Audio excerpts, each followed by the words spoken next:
So, welcome back. We're on lesson 94. We are determining if two events are independent or not. So, I'm just going to go through this top paragraph quickly.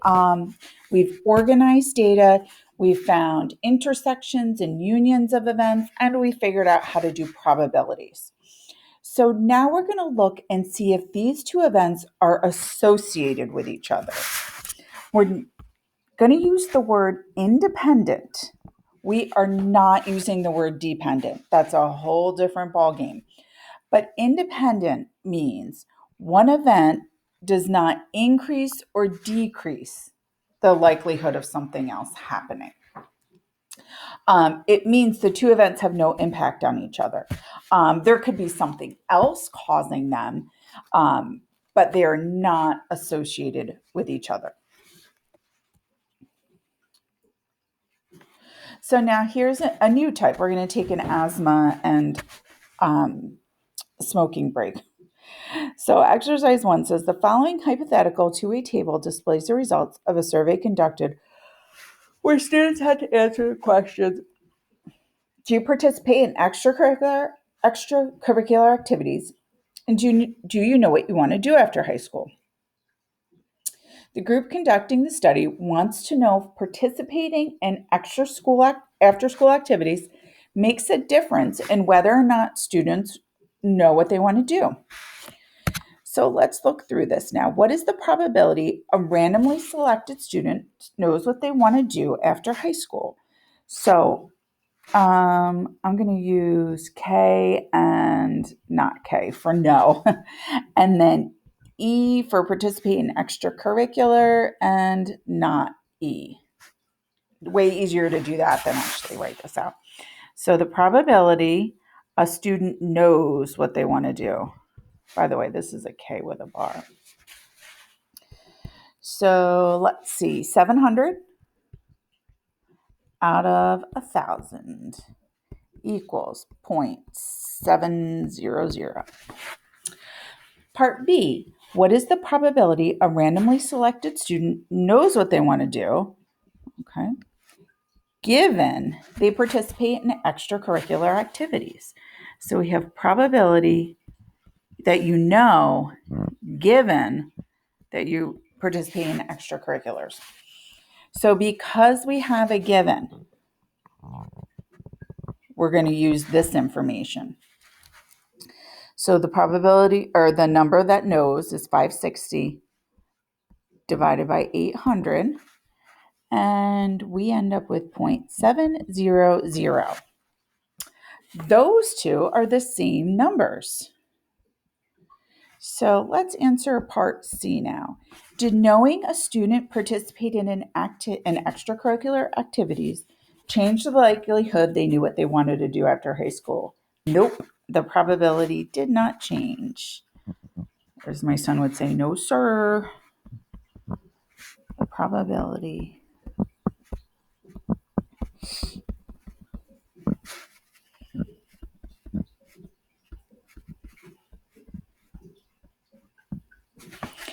So we could say these two events are independent. So if your two values are the same, it means they are independent. Another way to look at this, actually, I'm going to put up my key. It's much neater. Okay. So this is a little bit more neat. If there's no change, we would say they're independent. Okay. You can also say if these two values are the same, they're independent. One does not affect the other. So now here's the question, does it work the other way? Yes. So what we did down here is we found the probability of extracurricular activity. So it was 800 divided by 1,000 total. And then probability of extracurricular activity given if they know what they want to do. And we still got the same answer. So to test for independence, it doesn't matter which one you do as the given. If something's independent, or if two events are independent, they should always be independent. All right, now let's take a look. I'll switch back to my blank page in a second. So to summarize, now, these things are just arbitrary letters, A and B. Two events are independent if one event occurring does not change the probability of another event occurring. Like, what's the probability that I wear jeans? And what's the probability I wear jeans given that, I don't know, the sun is shining? That, depending on the person, those could be independent events. Crazy example. Okay. So now we're going to look at number 2. Going back to our asthmatics, and me being one of them, and at least one household member that smokes. So now I'm going to go back to my blank page and we'll start this from scratch. Try to clear all of that. So we are asked to determine if a randomly selected student has asthma and a randomly selected student has a household member who smokes are independent. So I'm going to put my S's. So here's asthma. Here's not asthma. Member that smokes. No member smoke. So we can figure out if they're independent. There are 2 different ways to do this. I'm going to go through this and then I'll put up my key and show you the other way that you could do this. But I'm going to say what we're going to do is calculate the probability of having asthma and then the probability of having asthma, same start, given a household member smokes.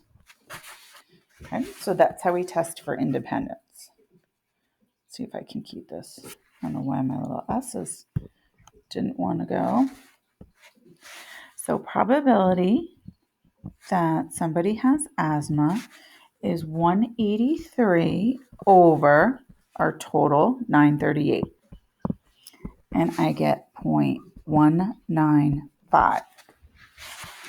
Now to test and see if this is independent, we have to do the same start probability somebody has asthma given a household member smokes.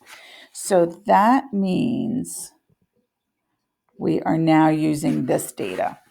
So we'll say 113 over 395, and I get 0.286.